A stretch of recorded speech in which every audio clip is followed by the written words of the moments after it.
The Guild was founded by mothers who helped each other cope with the challenges of raising children with developmental disabilities in 1950s Brooklyn.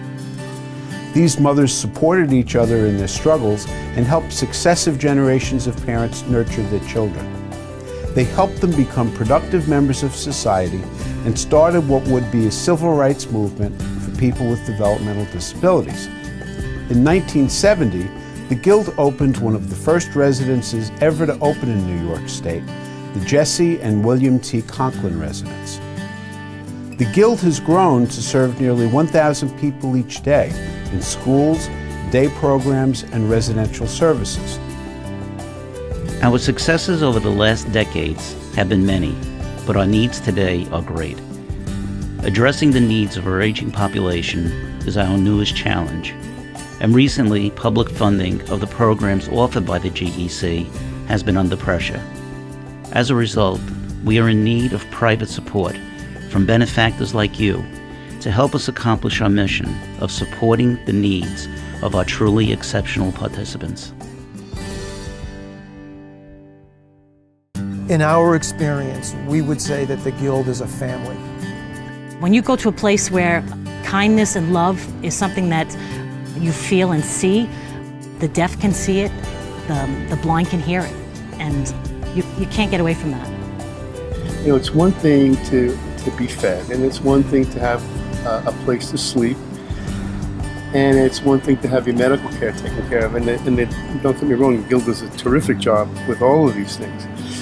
But it's something entirely different to have a reason to get up in the morning and to feel good about yourself and to live in a place where you know that you belong and you know that you're with family. And that's something that the Guild does for every resident that I've seen, that you just can't put a price on. My daughter Danielle is a 27-year-old high-functioning special needs child that thinks she's the mayor of New York.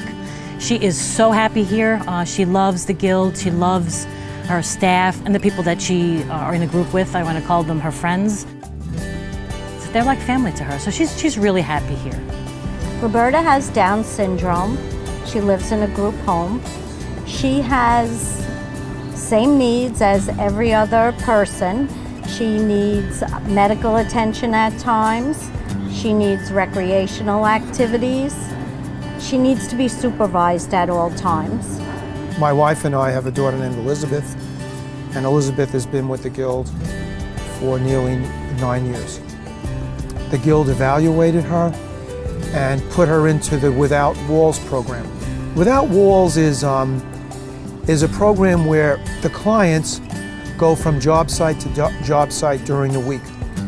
And, you know, I have to tell you that at the outset, Elizabeth is thriving in this program. You wouldn't believe how Elizabeth, without an alarm clock, is up every day. I mean, she's up every day, she's packed, she has her lunch ready, she has her breakfast, and she's running up to get to the 3rd Avenue bus to get her to the Guild.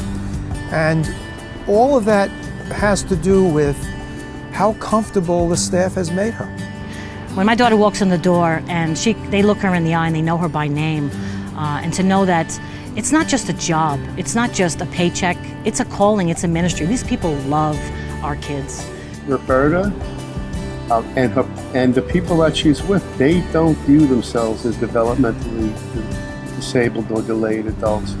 They view themselves as people, and that's because it's in the place's DNA to make them feel just like people, not like people with any kind of a qualification. No asterisk next to anybody's name. She's thriving in this environment.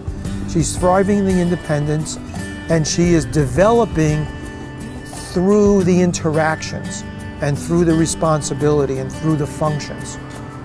I don't ever worry about her there. Integrity, honesty, and professionalism. I would even add excellency in that. The Guild has been building brighter futures for people living with developmental disabilities since 1958. We could not succeed without your help. Thank you for being a part of our mission of hope.